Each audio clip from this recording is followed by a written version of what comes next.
بسم اللہ الرحمن الرحیم۔ السلام علیکم ورحمۃ اللہ وبرکاتہ۔ محترم سامعین، آپ لوگوں کو ایک افسوسناک خبر سے آگاہ کرے۔ وفاقی وزیر مذہبی امور مولانا عبدالشکور صاحب سڑک حادثے میں وفات پا گئے ہیں۔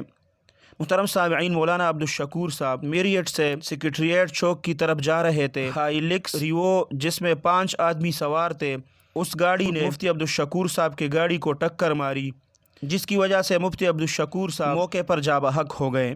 پولیس کے سینئر افسران موقع پر موجود ہیں۔ گاڑی اور سوار افراد کو پولیس نے حراست میں لے لیا ہے۔ مفتی عبدالشکور صاحب کو پولی کلینک ہسپتال منتقل کیا گیا، لیکن وہ جان بر نہ ہو سکے اور زخموں کا تاب نہ لا سکے، جس کی وجہ سے وہ وفات پا گئے۔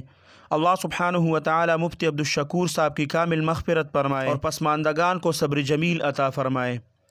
اللہ سبحانہ و تعالی آپ سب کو اپنے حفظ اور امان میں رکھے، اپنے خصوصی دعاؤں میں یاد رکھے۔ السلام علیکم ورحمۃ اللہ وبرکاتہ۔